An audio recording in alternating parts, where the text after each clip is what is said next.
the crimes against humanity committed by Mao Zedong are too numerous to enumerate within 35 minutes, so I will focus only on the Great Leap Forward, or Mao's Great Famine from 1958 to 1962. We do need a starting point.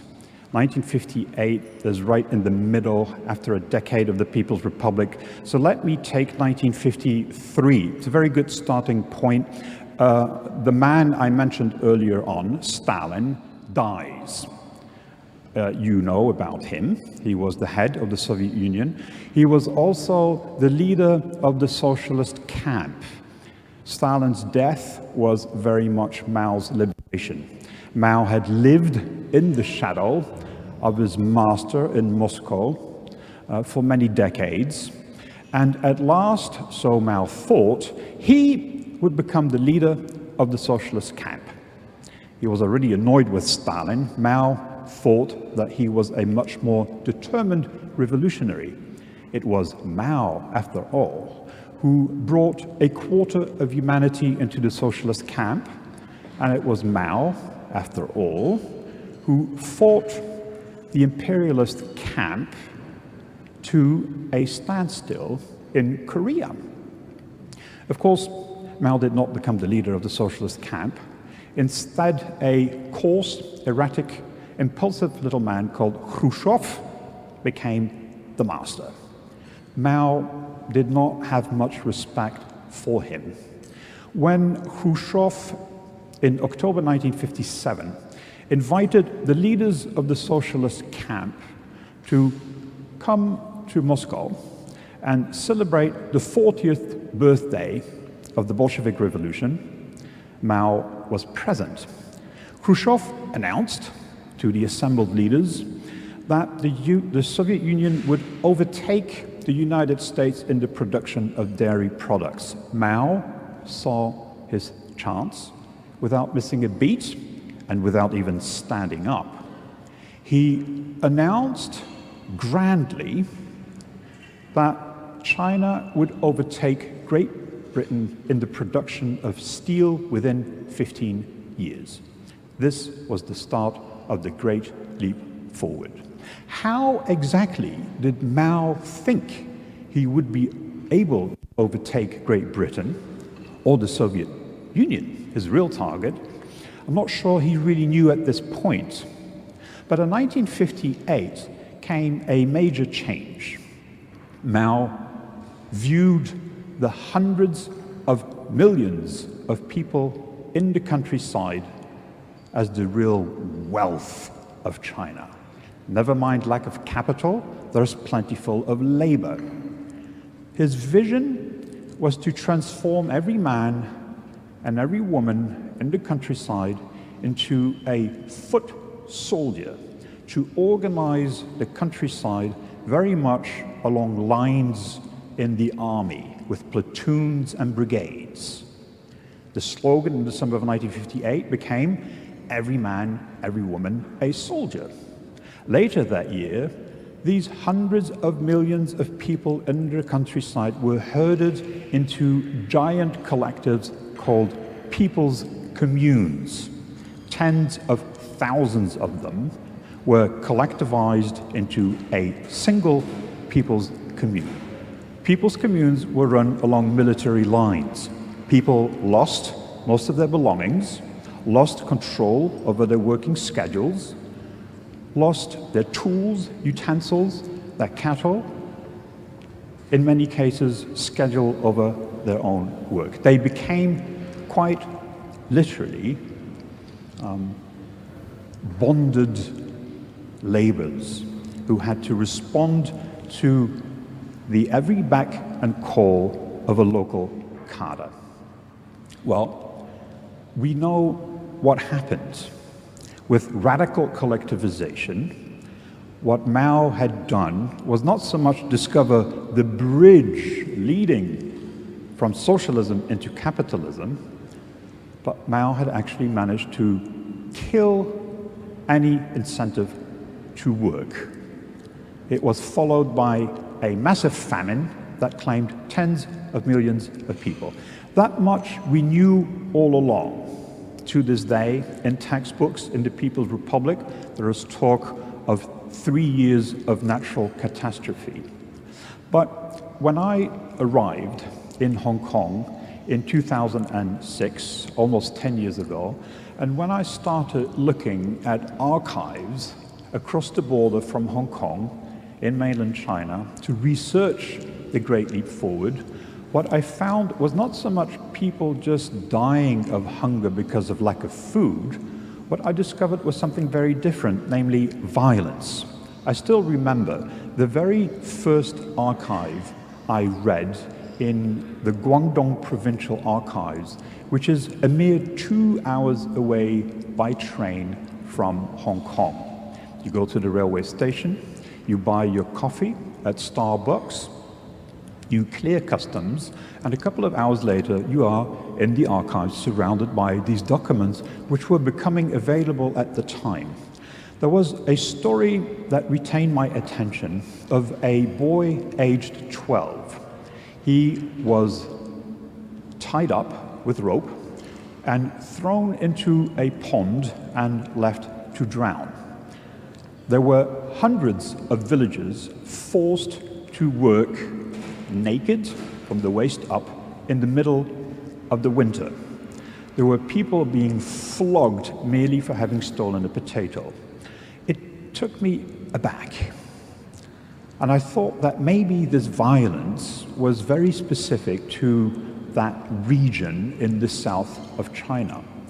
But from 2006 to 2009, I spent many months in archives, more than a dozen of them, in the north, east, west, south, you name it. Some were closed, others relatively open, others were absolute gold mines. I discovered that violence was the foundation of the regime at the time. It wasn't just a side product, it was at the very heart of the Great Leap Forward. So my question then became, how do we explain all this violence? Extraordinary levels of it.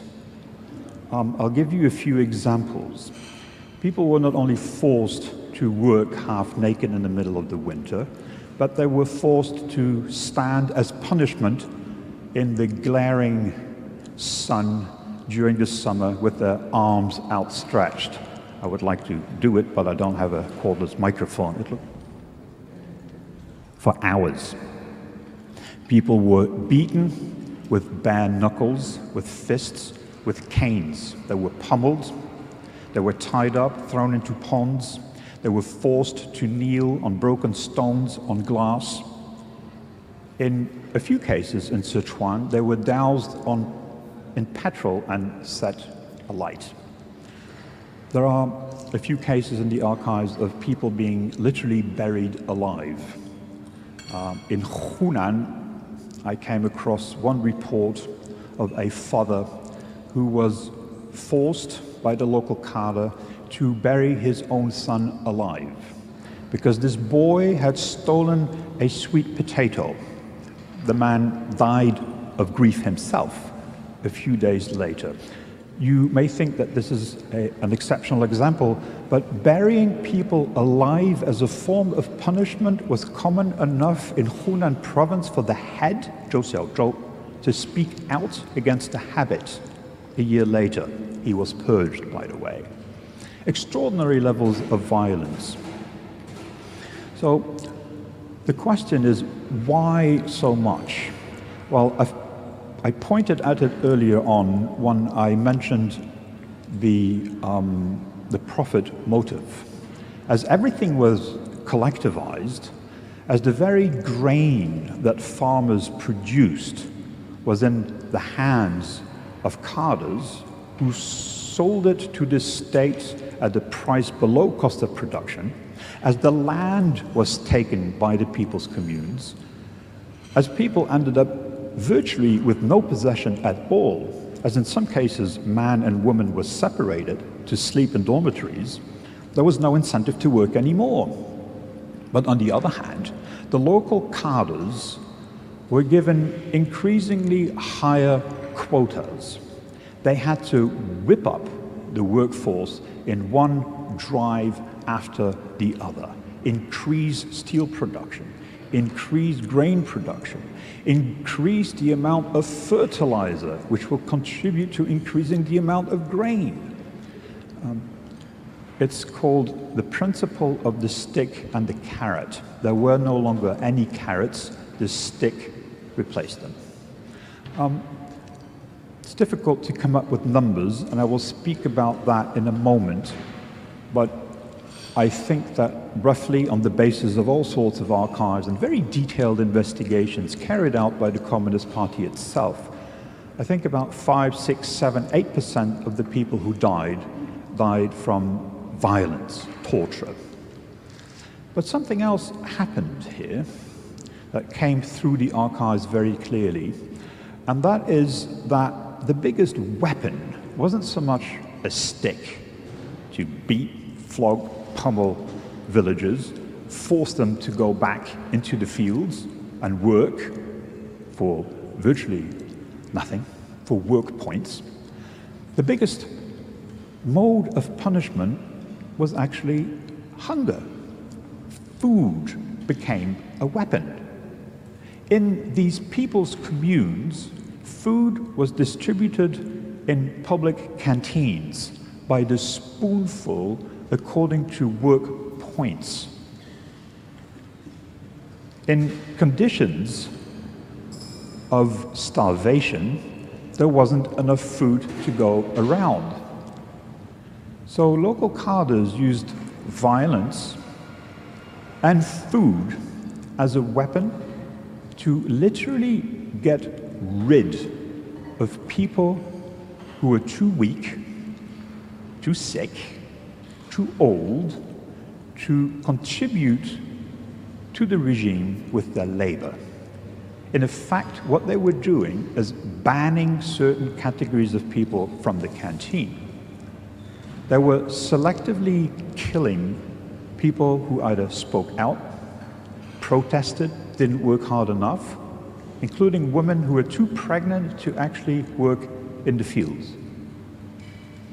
Not only that, but even those who worked weren't fed enough. In some places, not only were people given work points, but local cadres devised schemes, hierarchies, in which there were 3 categories of people, A, B, and C. A being strong men who were rewarded for their work with more food, food taken away from categories B and C. I do not wish to speak any German. I am Dutch. My German is not very good. But the key term that comes to mind here is performance feeding, or Leistungsernährung, which was a principle discovered, of course, during the Second World War by a man who worked for IG Farben to make sure that the Ostarbeiter really worked hard enough. There wasn't enough food.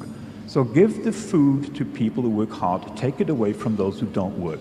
This very principle applied literally to the majority of people in the countryside in China from 1958 to 1962.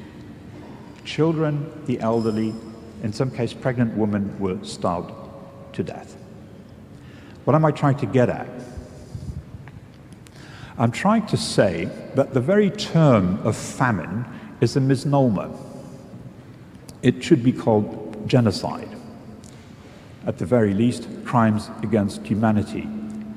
It isn't so much that people starved to death. The point surely must be that people were being starved to death. It's not that there wasn't enough food, it was that the food was taken away by the state and used as a weapon of punishment by cadres in charge of these villages. Now, this must be the key point here. Let me take it a little bit further so that you get some sense of what happened between 1958 and 1962. Under the Khmer Rouge in Cambodia, the total population was roughly 8 million people.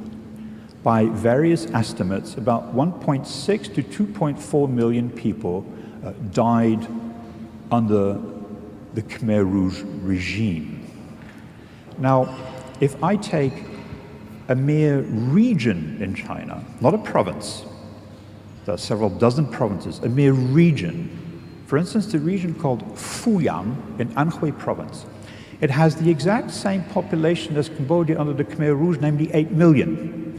According to a team of party historians who had uncontrolled access to all the local archives, according to an unpublished report, 2.4 million people in the Fuyang region died during those 4 years of the Great Leap Forward. It's the exact same proportion as what happened in Cambodia under the Khmer Rouge and Pol Pot. In Tuol Slang prison, 14,000 to 20,000 people were tortured to death. The great majority of people in Cambodia were beaten, worked, starved to death in the countryside. It is the exact same thing earlier under Mao during the Great Leap Forward. In other words, in order to understand what happened from 58 to 62, you would have to take what happened under the Khmer Rouge and multiply it by 20. On the basis of a whole series of documents, all of them non-published, it became very clear that what we have from 58 to 62 in China is not 12 million, not 25 million, not 32 million, but at least 45 million people who died of unnecessary causes. We know this because of the unpublished documentation. I'll give you one single example because time is moving forward. But one single example, a powerful one, the head of the Provincial Bureau for Public Security in Sichuan, a province twice the size of France, writes in beautiful longhand a report dated 1962 to the very head of Sichuan province. He himself oversees public security. You should know what he's talking about. He gives a long series of numbers and reaches the conclusion that in Sichuan, the province under his purview, 10 million people have died unnecessarily from 1958 to 62. That's one province. And there are plenty of documents inside the archives compiled by population experts at the time, by the public security, by teams of investigators sent into the countryside in 1961 and 62. Sometimes people who a few years later, just before the start of the Cultural Revolution in 1966, went back to try to find out what happened. All of it points at a number of at least 45 million. So Pol Pot multiplied by 20, that's the measure you should remember. But something else happened, of course. It wasn't just destruction of human beings. The whole system on which Mao had staked his prestige unravels. The whole country somehow collapsed. The transportation system, which in a planned economy had to transport goods from the north all the way to the south and east to west, pretty much creaked to a halt before collapsing altogether within a year. In Shanghai, a major city, goods worth hundreds of millions could no longer be stored in warehouses but rotted along the railways. In Zhengzhou, a major transportation hub in the north, the master of the railway station couldn't cope with all the goods coming in, so he had his man dig a ditch 6 meters deep, and everything that arrived just ended up in that ditch. Sometimes concrete bags, but also machinery and parts for lorries, which he simply couldn't cope with anymore. In the countryside, of course, there were forced procurements of grain, but the grain itself couldn't be transported because there weren't enough lorries available. Or the very replacement parts for these lorries ended up in that ditch in Zhengzhou. Take Hunan province in the summer of 1959. Some 200,000 tons have been collected, but a majority just rots by the road in the countryside, as lorries can only manage about 60,000 tons a month. In the meantime, people in Hunan are quite literally foraging for roots, eating the bark from trees, sometimes eating a white mud. Looks a little bit like porcelain. It's the only thing that fills people up. It does dry up inside the digestive tract, causing excruciating pain and, of course, death. A vast contrast between grain rotting by the road and people foraging to stay alive. Nature itself is also under an intense attack. I've written a long chapter on nature in my book called Mao's Great Famine. It's not just animals, but everything suffers. Waterways, the forest, under intense attack. In some provinces, about half of the forest is cut away. When, in 1958, at the height of the People's Communes, Mao decides that all these foot soldiers should work on great conservancy projects, water conservancy projects, farmers are obliged to build dams, canals, and reservoirs. A great majority are very badly designed, built in haste, and tend to collapse after a year or two.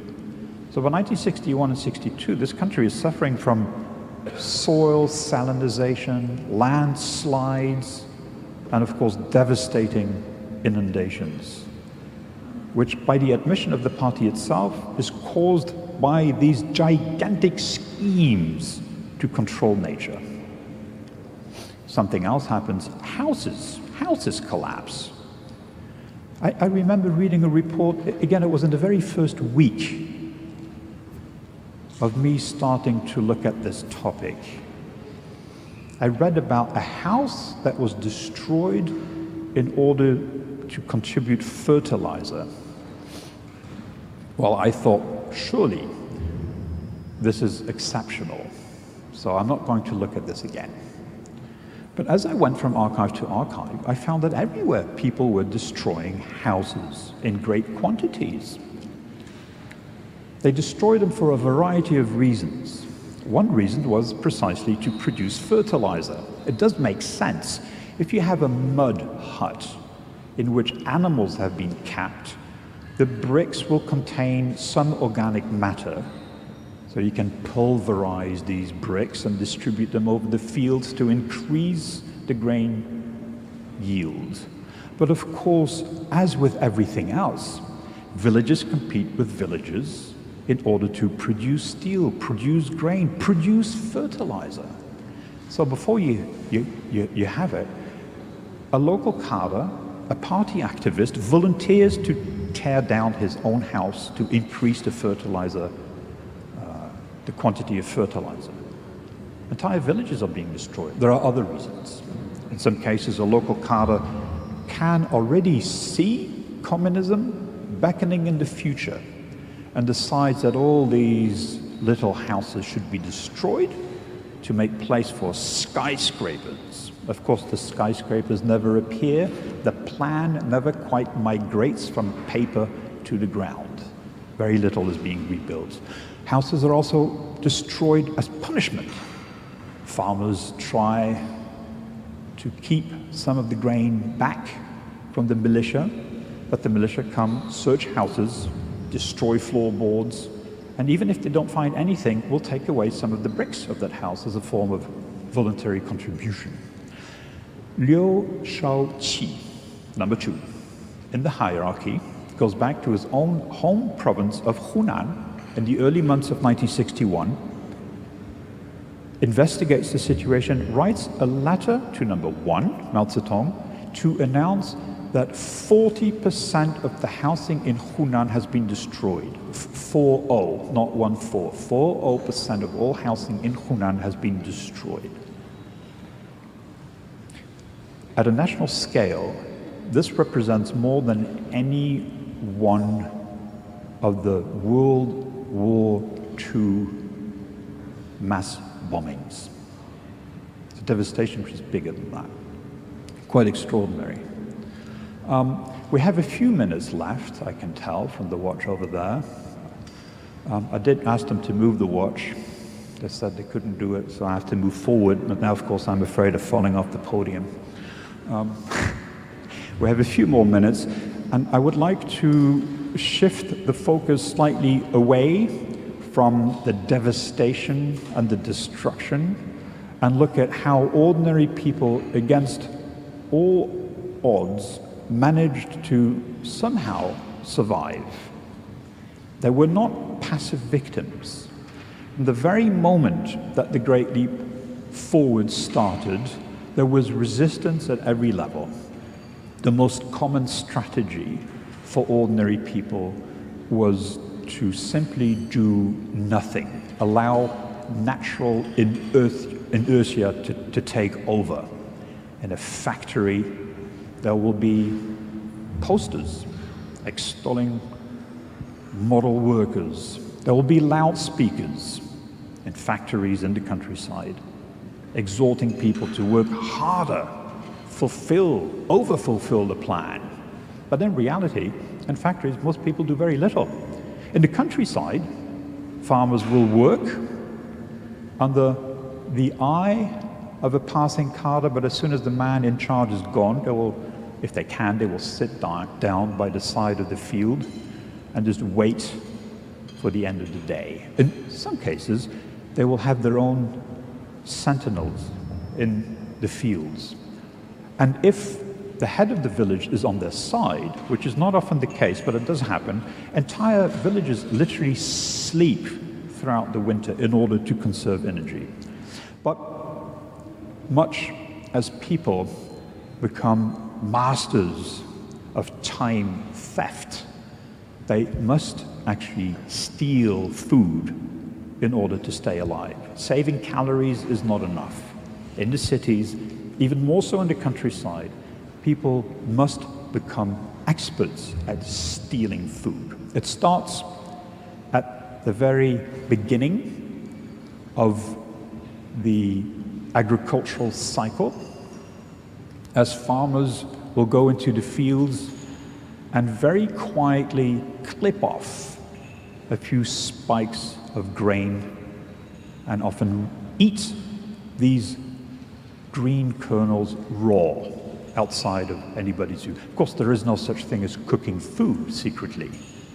People no longer have pots and pans. Food is strictly controlled by carters distributed in canteens. The mere smell would attract attention.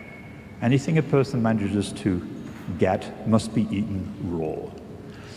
But of course, villagers also try to keep back grain from the grain inspectors by bulking it up with water.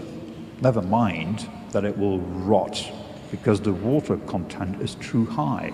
And in some cases, entire villages manage to hide grain away from grain inspectors. Once grain is on the move, it goes through a plethora of grasping hands. Guards in charge of straight granaries steal. Cooks in canteens steal and, of course, feed their own families. There are shippers in Guangdong, that province I mentioned earlier on, who will transport bags of grain. They will stick large bamboo sticks through them, suck out the grain, replace it with sand. They too can feed their families. But of course, before you know it,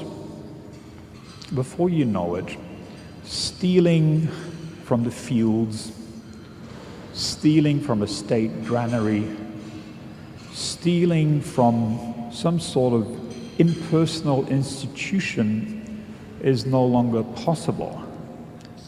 Before you know it, people are compelled by circumstances to turn against each other. They steal from neighbors. The family itself becomes an arena for strife, jealousy, conflict. Extraordinary levels of violence inflicted by man against women and children. If the men are still around, frequently they try to leave if they can, abandoning the families to their own fate. Others, of course, try to send back remittances. But there are very detailed police investigations to show how people turn against each other, as well as, of course, oral reminiscences. I will give you two examples.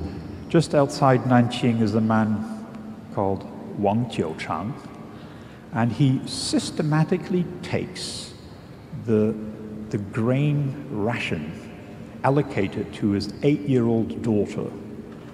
Then, when the winter starts, he takes a cotton padded jacket to stay warm. This girl dies of sheer hunger, cold, and misery. I once spoke in Hong Kong to a man who remembered that as a boy, during the Great Leap Forward, he was so hungry, he stole food from his grandmother. The grandmother died a week later. He felt guilty his entire life, couldn't get over it. I don't think it was because of his stealing some food from her that she died. Many people here were on levels of malnutrition that were very close to death. But he said that he felt compelled to take food anywhere he could take it. Was torn up by grief afterwards. At every level, people have to turn against each other. This brings to mind, or at least to my mind, the work of Primo Levi. Surely the point here must be that after Primo Levi managed to survive against all odds, managed to survive Auschwitz, he made it very clear that he was no hero. In his view, people that managed to survive, like himself, were not heroes. The heroes were dead. The real heroes were people who would share food, look after others. They were gone. Primo Levi called this the gray zone. He pointed out that when a man or a woman places himself above others in an environment dominated by the need to survive, his sense of morality changes. So mass destruction here goes hand in hand with moral degradation. It becomes a gray zone when it's very difficult to say what is white and what is black. I would say that this entire period from 1958 to 62 is not only a black hole in the history of the People's Republic, but also a huge gray zone in which people were compelled to do unspeakable things to each other as the result of a system put in place by one man and his party. I'll stop here. Thank you very much.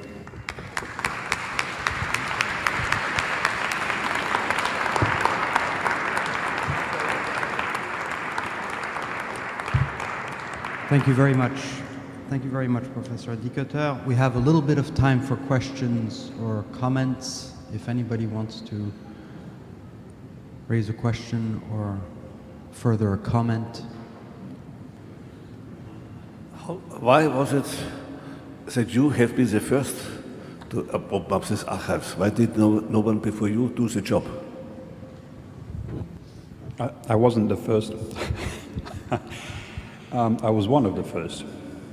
I started working in archives in the People's Republic probably some 15 years ago now. I started my career working on Republican China, which is roughly the first half of the 20th century, the period before the red flag goes up over the Forbidden City in 1949. These archives became increasingly open from roughly 1999, 2000 onwards. And of course, all along I kept my eye on what was happening to documentation about the period after 1949. I managed to get hold of a whole series of documents on the Gulag, the Chinese Gulag, roughly around, I think 2001, 2002, that was my first article, and I think the first ever published on archival material on the communist Gulag. So quite clearly things were opening up. And from 2006 onwards, I think there were a number of years which, with hindsight, can be qualified as a sort of golden age for researchers, very much like in the ex-Soviet Union archives opened up in '92 and were then subsequently not so much closed, but access was restricted after a number of years. Equally, 2006, all the way up to the Beijing Olympics, were years marked by a sense of goodwill. So it was much easier. But the reality is that, of course, in every archive there are local historians working on local issues, and many of them are very courageous. But the reality is also that they are not encouraged to publish very much. It's not exactly a very wise career move to start working on crimes against humanity under communism when the portrait of Mao Zedong is still up in Tiananmen Square, and the children of the very people who participated in these mass murders are now in power. So I wasn't the first one, I was probably one of the very first. I guess another explanation is I don't really take no for an answer.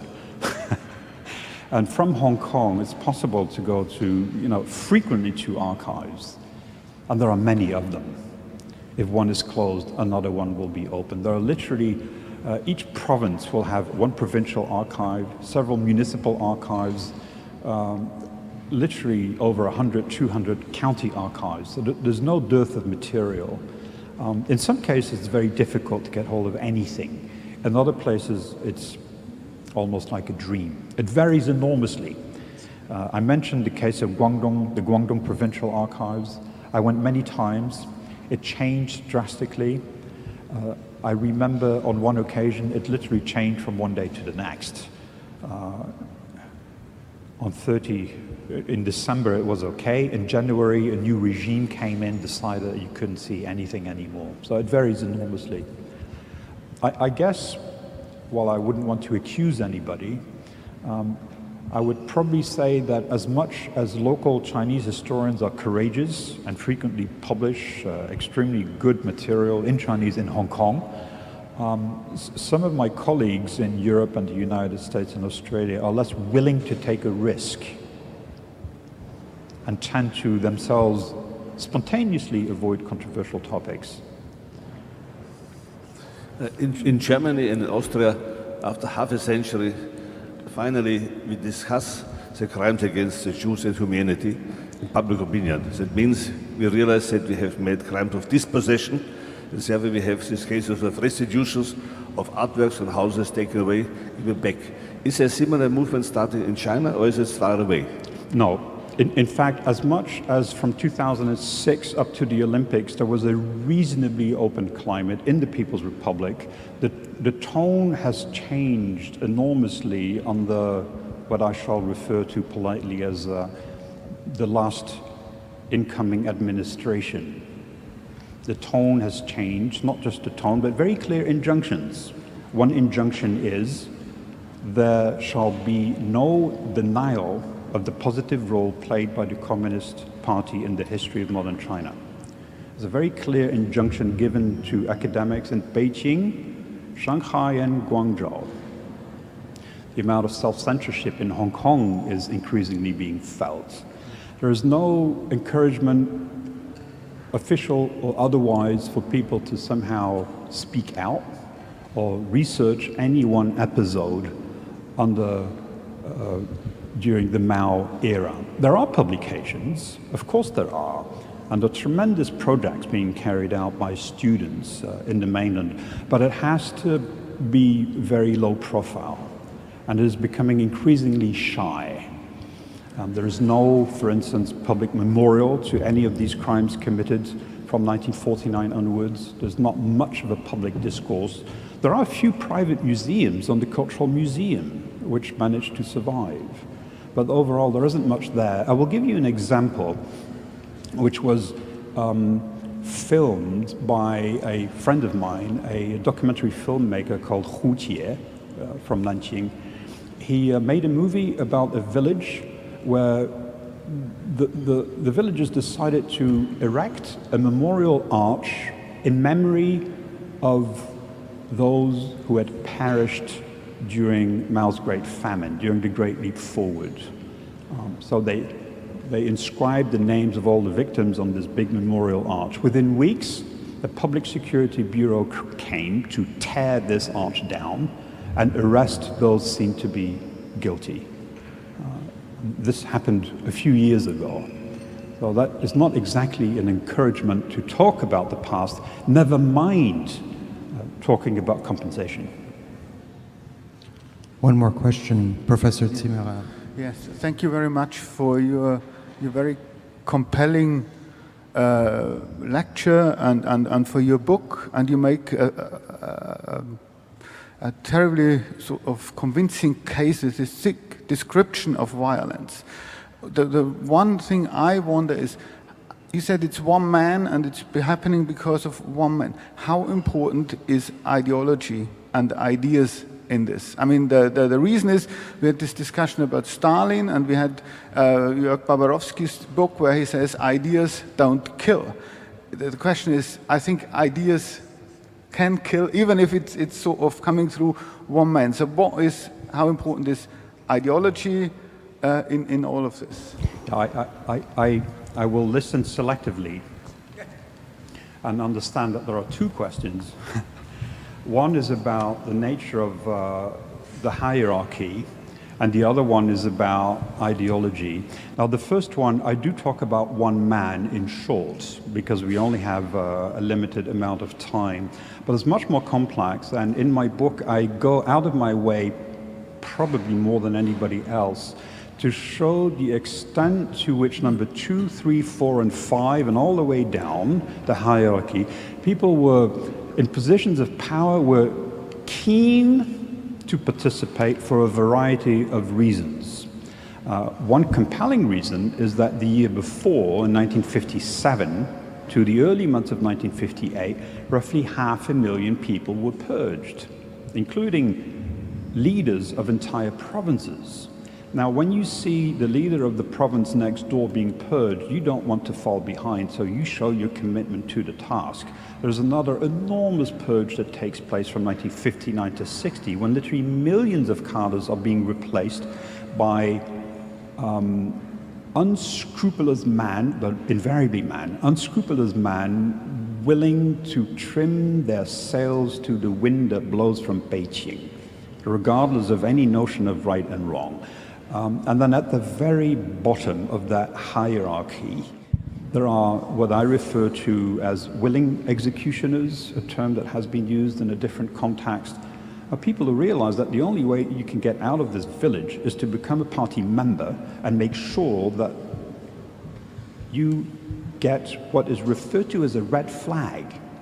Now, red flag is literally a little red flag, but it also means that you have done so well in increasing the quotas and procuring grain and steel for the state that you get a red flag. You become a model. You can go to Beijing and visit the chairman, and you can go up the hierarchy. So there's an extraordinary sort of chain of command that stretches all the way from the corridors of power in Beijing down to the local level. That's not quite what you ask, ideology, but I will put it in a nutshell. These willing executioners join the campaign for a variety of reasons. Some are genuinely convinced through ideology that there must be class warfare to the very end. If you do not eliminate, liquidate class enemies, then communism will never be realized. The Great Leap Forward, punishments, the control of food is one way to get rid of so-called class enemies. These are people who are convinced that ideology matters, but there are a great number of thugs who join too. As far as Mao is concerned, of course, I think the answer would be in the first part of my talk,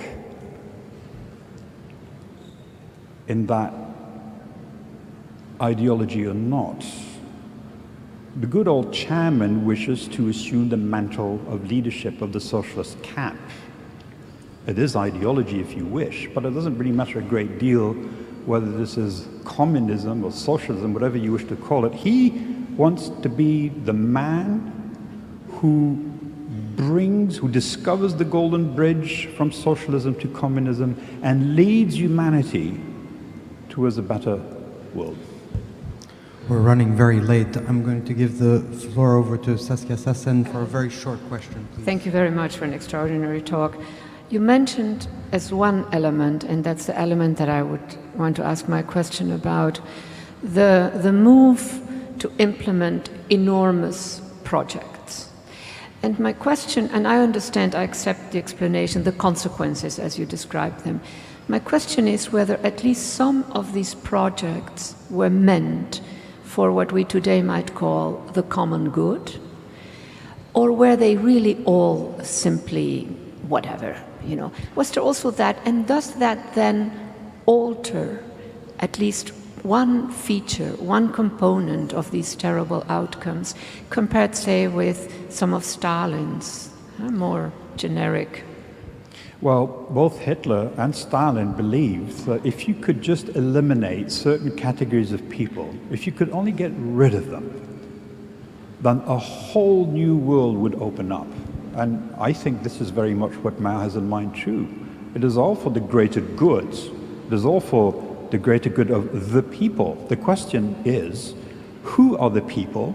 Who is included? Who is excluded? And most of all, what is the price one should pay to achieve the greater good? I'm sorry, you mentioned big projects Yes. that required all resources. Yes. Now, those projects might have been different from selecting people out, this or that. Those projects may actually have been aimed at something good. Yes. Or is that not even the Yes, case? you can build a dam, and this will be for the greater good. But the dam is 20 kilometers outside of the village. So what you're going to do is make sure that the villagers go to the dam, you use them like a platoon, like a brigade. The term at the time is 纪律化, 军事化, to militarize, to disciplinize people. You make them work hard. You make them work hard because you are building a dam and the other village is building a dam, and you want to make sure your dam is bigger than the other dam. As a result, the dam is badly built, costs human lives, and tends to pretty much collapse after a number of years. So, is the intention good? At what point does the intention start?